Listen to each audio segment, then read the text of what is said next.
Almost all of us have heard about setting boundaries, but what exactly are boundaries? Boundaries can benefit us in multiple ways, but if we don't honor them, there can be undesirable consequences. Welcome to UT Health San Antonio Wellbeing Wisdom Podcast, a dose of learning for healthier, happier lives, brought to you by the Office of Human Resources. I am your host, Tiffany Dale, and our topic today is setting boundaries. We are joined by Dr. Casey G. Thornton, an associate professor of psychiatry at UT Health San Antonio and clinical psychologist with the New Opportunities for Wellness Clinic, also known as the Now Clinic. Dr. Thornton provides individual and group therapy. He supervises master's and doctoral students and, with a colleague, facilitates the Psychiatry Resident Cognitive Behavior Therapy CBT program and provides didactics to those in the Doctorate of Philosophy and Doctorate of Psychology internship programs. Welcome, Dr. Thornton. Thank you for your dedication to improving health outcomes across South Texas and for sharing your well-being wisdom on the role of boundaries in our lives. Happy to be here.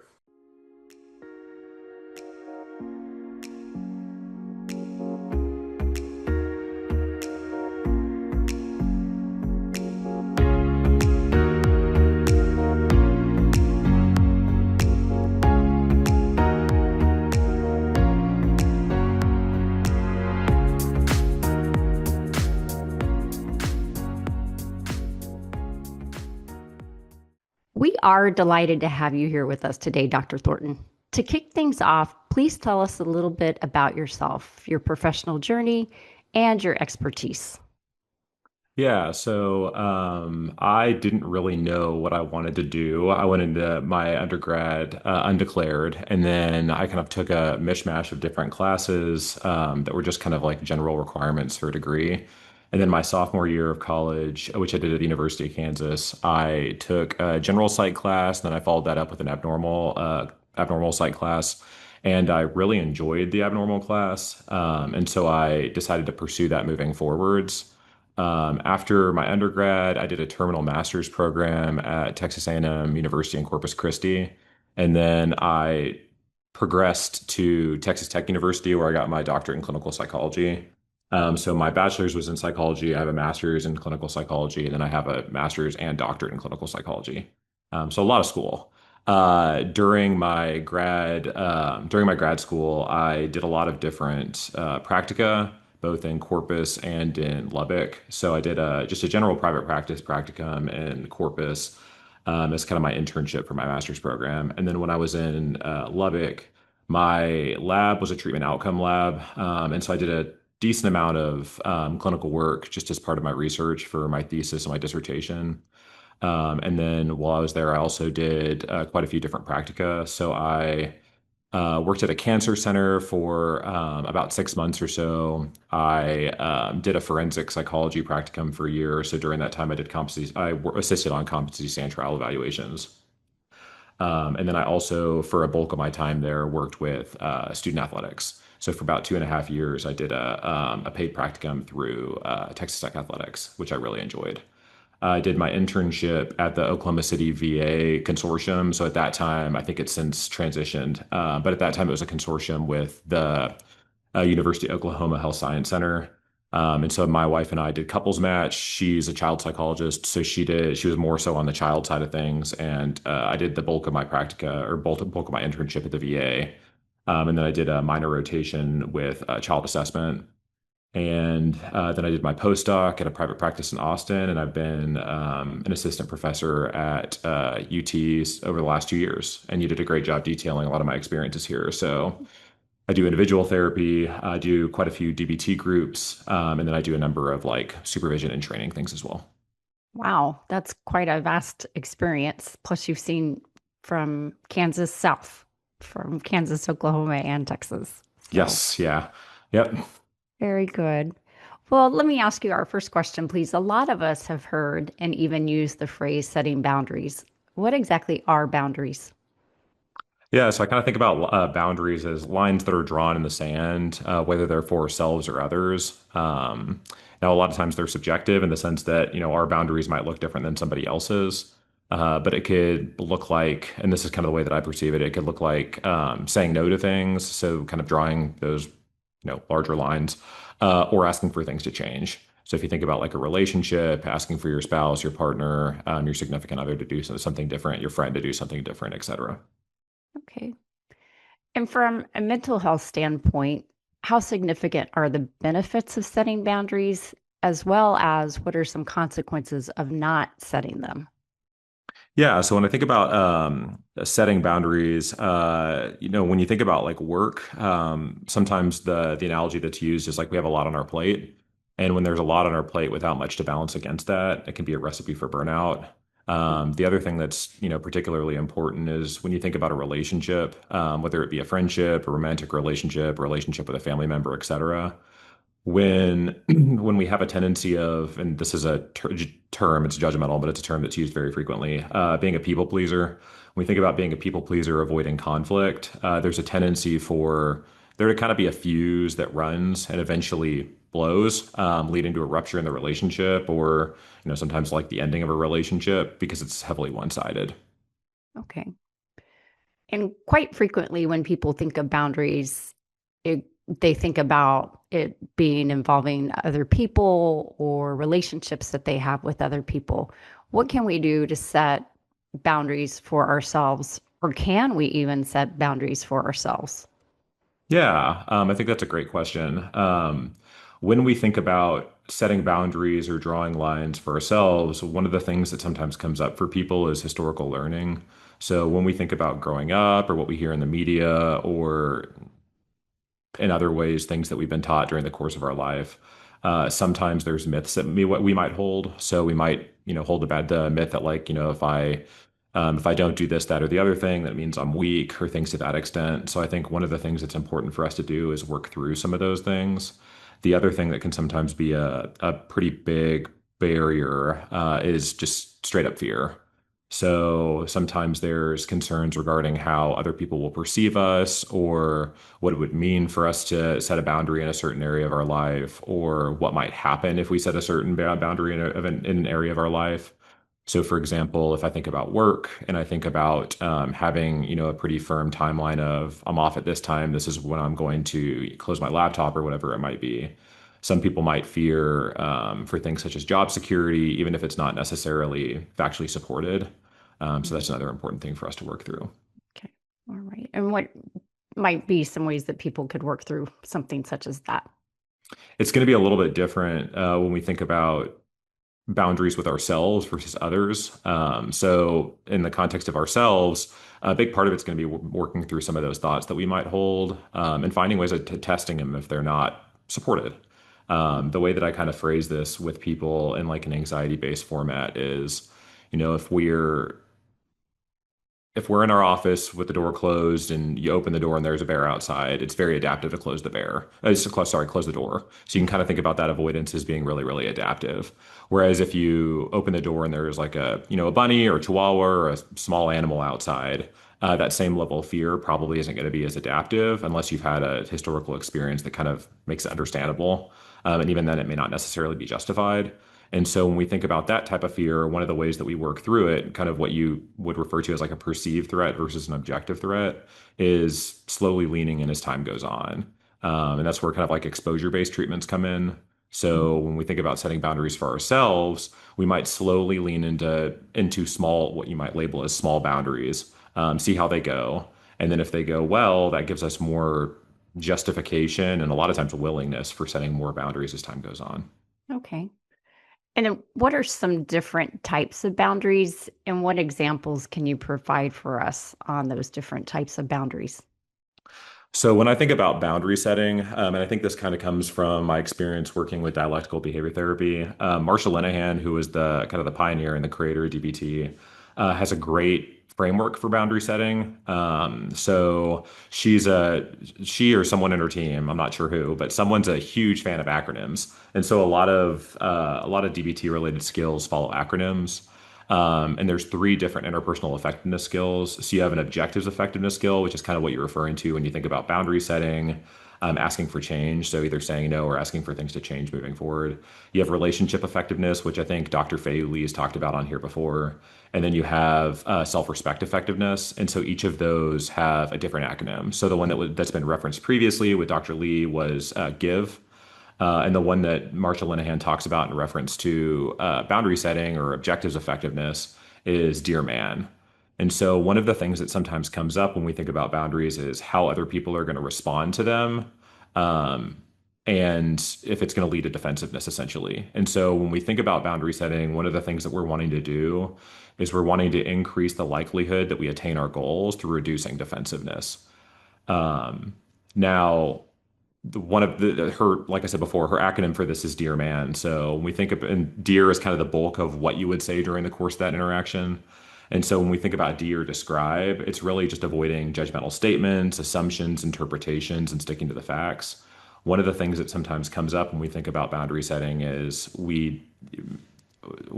myself and the other individual, whomever it is, we disagree on the situation itself, which escalates conflict essentially. So if I perceive the other person as saying something that didn't happen, I might get defensive, I might attack it back, and it becomes like an old school game of Pong where the ball is just going back and forth between the two people. So our foundation of boundary setting most of the time is giving an outline of what the situation actually is from a fact-based perspective. So essentially, only things that you can observe.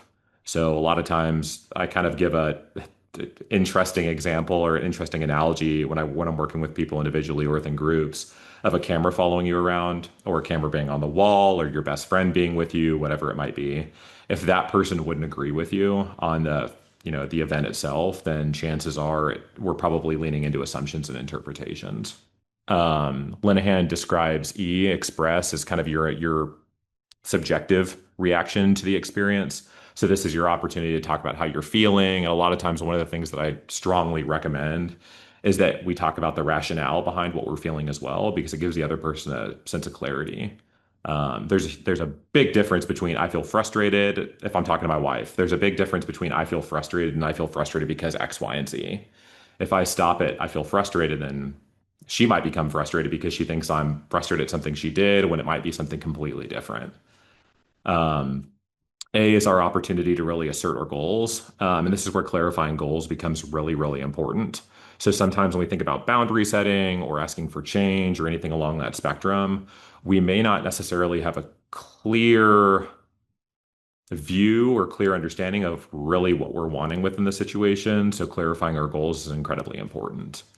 This is also an opportunity for the other person to get involved. So when you think about asking for something to change, I'm a big proponent of asking, what are your thoughts? It allows the other person a sense of autonomy. It allows them an opportunity to dive into the conversation. And honestly, most importantly, it allows you clarity as to if they actually agree with what you're asking them to change. If you kind of just continue along without asking what their thoughts are or asking if they agree with it, then there's a lot of uncertainty that still lies there. And then lastly, for the deer piece, I think honestly, in my opinion, the most important piece and the piece that's very commonly left out is reinforcing. So when we think about reinforcing, it's really reinforcing why the change that you're asking, whether it be a boundary or a change in behavior or whatever it might be, is in the other person's best interest. When we think about us as humans, the reality is change is uncomfortable. Therapy is uncomfortable. Mhm. Doing something different in your relationship's uncomfortable. And so it's really important that we give the other individuals in our lives the carrot as to why the change that we're asking is really, really important to them. So if I'm asking, my wife to do something for me, it's really important that I perspective take from her, from her side of things and think about, okay, so why is this in her best interest? If I lay out why this might actually benefit her, then it's probably going to increase the likelihood that whatever I'm asking for is likely to be met. Very interesting. I had not heard of that analogy or that acronym. DBT is filled with them. Linehan does an excellent job throwing many, many an acronym out. And the reality is that I think it helps a lot with retention. So a lot of them are very interesting analogies. I think she does a really good job with that. And I think, in my opinion, it helps with recalling them. What are some factors, and you may have alluded to this earlier, but what are some factors which might keep us from setting boundaries? Yeah. So I think the first one is lack of skills. So sometimes we may not have the skills to be able to set boundaries effectively. So we may frequently fall into some of those assumptions, some of those interpretations, et cetera. And because of that, maybe when we've tried to set boundaries in the past, it hasn't been as effective as we'd like for it to have been, which can kind of lead to us having a higher likelihood of avoiding conflict moving forward. So when we think about developing skills, there's a lot of ways in which we can develop skills. One of those is simply observing other people set boundaries. When we observe other people enough times, sometimes we end up internalizing that stuff, learning that stuff, and then carrying it forward. The other piece of it is straight up practicing. So when I'm working with individuals, whether it's in a group setting or an individual setting, when I go through Dear Man, which I do incredibly frequently, I think it's important to normalize that when I go through Dear Man, one of the first things that I have people do is script out, write down, role play what they might say. And the idea behind this is just like any other skill in life, it's a skill that we have to learn. And a lot of times we have to overlearn. So if you think about playing basketball, a lot of times to develop your skills as a basketball player, we're out there practicing very, very regularly. The same thing applies here. Because as time goes on, the goal is to reduce the need for scripts and to be able to do some of this stuff in the moment when we're having a conversation with someone else. The other piece of it is, and I alluded to this, like you mentioned earlier, we may just not know what our goals are.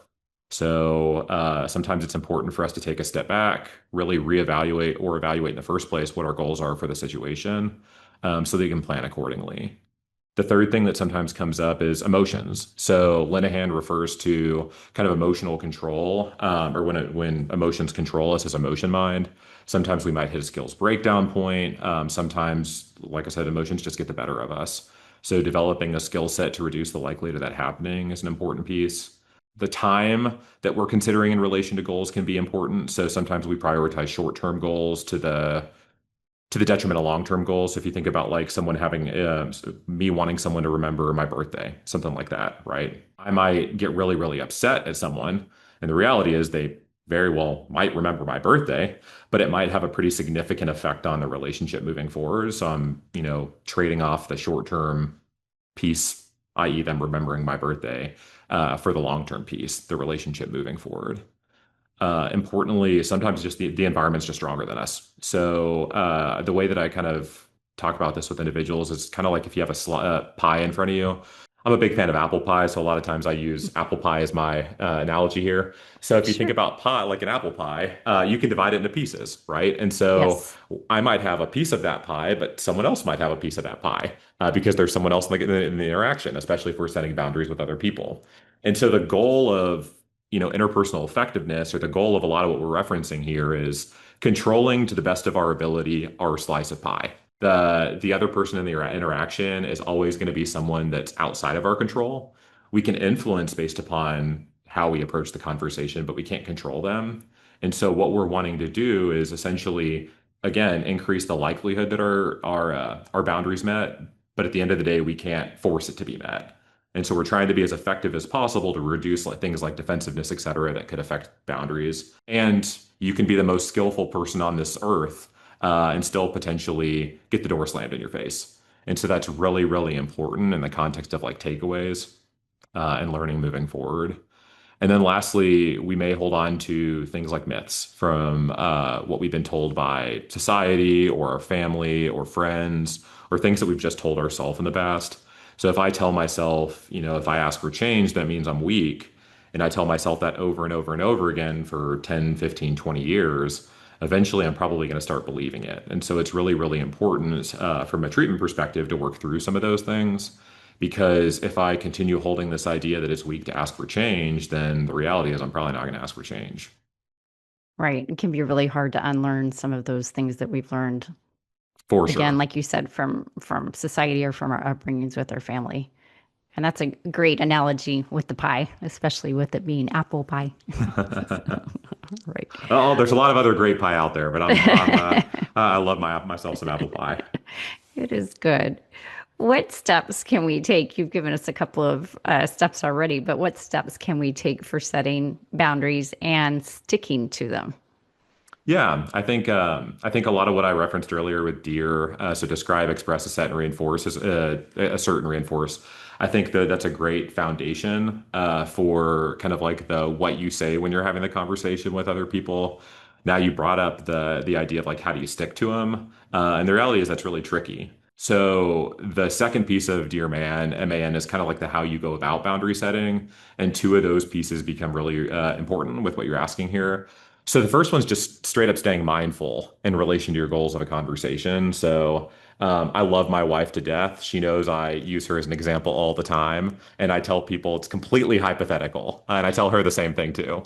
And so if I'm having a conversation with her and I'm asking for something to change, or maybe she's asking for me to change something, which I probably have more to change than she does because she's awesome. When we think about like asking for change, sometimes when we're in that conversation, the other person might do things to try to derail us. So that other person might insult us, they might attack us, they might threaten us, they might try to distract us by talking about things like the weather, right?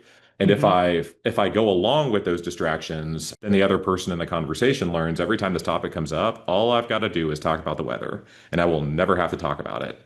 And so the way that I talk about this with people is kind of like eye on the prize, so to speak. So ignoring attacks, ignoring judgments, ignoring threats, ignoring distractors, and bringing it back to the topic of the conversation. Linehan references this kind of like as a broken record. So you kind of come back to the deer over and over and over again. Or, sometimes in groups or in individual settings, I'll encourage people to say, I'd love to talk about the weather, and I'd really like to finish this conversation first. Not reinforcing some of those distractors, because again, if we reinforce them, if we go alongside them, then the person's likely just going to keep using them and using them and using them moving forward. Now, the other piece that you brought up that's particularly relevant is, if you think about change, sometimes we're on one side of the spectrum and the other party's on the other side of the spectrum. So if you think about asking for a raise or whatever it might be, I might, like a raise, and the company may not necessarily want to give me any more money, right? And so we're kind of on two ends of the spectrum. And so one thing we might work towards is finding a level of compromise, right? So finding kind of like a middle path between the two ends of the spectrum, finding some of that gray area. And a great way of doing that, especially when the other person, comes at you with like this idea of, no, I'm sorry, I'm not, willing to change, is acknowledging that we're on two ends of the spectrum and asking, what might we do moving forward? What do they think of as a feasible, realistic, possible option to resolving the conflict that we find ourselves in? A, that's great if they can kind of contribute to the conversation in that way. But B, if they're the ones that come up with the solution, there's the possibility that they may actually hold on to it a lot more tightly than if we're the ones that come up with the solution. And then lastly, if our boundaries are crossed, either through our own actions or the actions of others, what can we do? So I think one thing that you can do is you can always kind of go back to the reevaluating piece. So reevaluating what your goals are in the context of the situation. So like let's say hypothetically speaking, I set a boundary with someone, it becomes crossed. It's important for me to consider what I really want in that situation moving forward. So am I willing to kind of concede that boundary if it means maintaining the relationship? Does it mean that, I advocate for myself more strongly moving forward? It's going to really be kind of person specific. It's going to be dependent on the individual with whom you're speaking or the individual, that you are. And the idea behind that is everyone has different levels of tolerance as it relates to some of that stuff. And what I mean is when we think about like prioritizing, I referenced objectives effectiveness, relationship effectiveness, and self-respect effectiveness. So kind of how we see ourselves, how other people see us, and then if an objective gets met, when we prioritize one of those things, the other ones are going to take a little bit of a hit. And what I mean by that is if we really prioritize the objective in a situation, so if I really, heavily advocate for something to change within the relationship, there's the possibility of the relationship taking a little bit of a blow. There's the possibility of the relationship being harmed just a little bit. And so we have to ask ourselves what's really most effective or most important for me right now. Because if the relationship is most effective, then I might back down on that boundary a little bit, or I might, be a little bit less likely to kind of resist no's or things to that extent.